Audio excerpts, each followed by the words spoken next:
In April 2022, I came across a lot of people sharing on social to find more people to donate their stem cells for blood cancer, and specifically of EC heritage. I was inspired by the stories and eager to help where I can. I registered with DKMS, which was very simple, and sent off a swab test and my details. About a year later, a letter came through the post to notify me I've been a match, been summoned to donate my stem cells.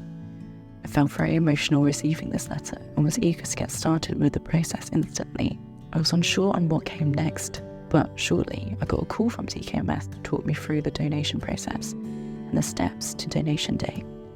I confirmed to go ahead with the peripheral blood stem cell collection, meaning your blood is removed with a needle from your arm and passed through a machine that separates your blood stem cells. Your remaining blood is returned to you through the other arm. I had a medical appointment arranged where they'd run some tests to ensure I was healthy and safe to go ahead with the donation. All the team at the clinic was so friendly, calm and efficient, fully prepared with information and filled me in with every step of the process. Please look away if you're squeamish about needles. Came away with GCSF injections for 4 consecutive days before my donation day. The team were very informative on instructions on how to do the injections and gave me some printed information to read over again. They encourage your stem cells to move from your bone marrow, which is where they usually live, to your blood, and to start the injections 4 days before the donation day. They even offer a nurse to be sent out to you if you're uncomfortable doing the injections yourself. They encourage your stem cells to move from your bone marrow, which is where they usually live, to your blood. I had to start the injections 4 days before the donation day. I got given a pregnancy test to make sure I'm not pregnant for the donation. I definitely knew, but they wanted to make sure 100%. I took the test before starting on the injections, and rest assured, I got the green light. I was slightly anxious. I'm not really scared of needles, but it doesn't really come naturally to be injecting myself. I was a little nervous, but each time was getting slightly easier. It doesn't hurt, just a little pinch, and sorted in seconds. I did these for 4 days. After the first, it was fairly straightforward. The donation date finally came around. I was told to make sure I had breakfast as usual and keep hydrated before arriving at the clinic. I was told the donation time would take around 4 hours plus. I was provided travel to the London clinic, and they also covered travel for a companion. I was all set up to donate in no time.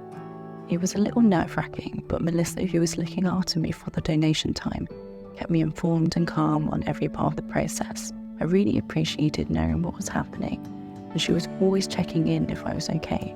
I was overwhelmed with her kindness and the rest of the team looking after me throughout the process. This is the machine that separates the stem cells from the blood and returns the blood back to me on the other arm.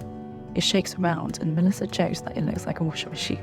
Slowly throughout the process, I saw the back fill up with my stem cells. I was slightly concerned I was not allowed to be unhooked from the machine to go to the toilet during the process, but luckily I was able to hold off until the donation was complete on both days. The donation did make me a little tired, or it was partly because I had bad sleep the night before due to the hot weather we've been having lately, but it was good to catch up on some sleep.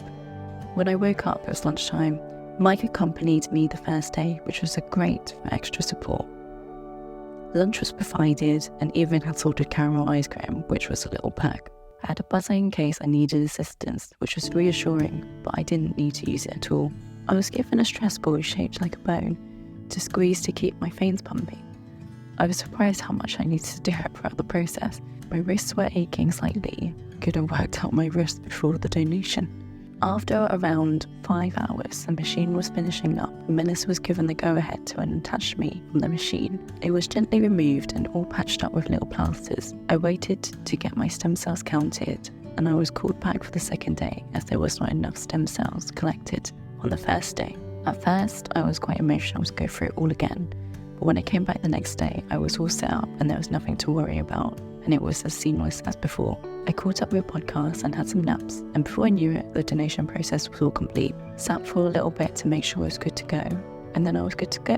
What a surreal, emotional experience, and hopefully the donation helped towards extending someone's life. I put in such little time in comparison to possibly extend someone's life. DKMS and the London clinic has been incredible, so supportive on every step of the way. DKMS also reached out after the donation day to check in. They provided me information on the patient, which is purely your choice to know, which I was not expecting, but it made it all more real that there's someone on the other side of the whole process fighting for their life. If you're up for it, I'd recommend registering. It's so simple, and at any point of the process you don't feel you can go through with it, they don't pressure you, and they always ask if you have any doubts along the way, and it's okay. I hope this video has helped have an insight of how this process works and what you're potentially signing up for. I thank those who shared this on social, as I wouldn't have been inspired to do this otherwise. I don't know the stats on people donating for blood cancer, especially of EC heritage, but they are definitely always looking for donations, for sure.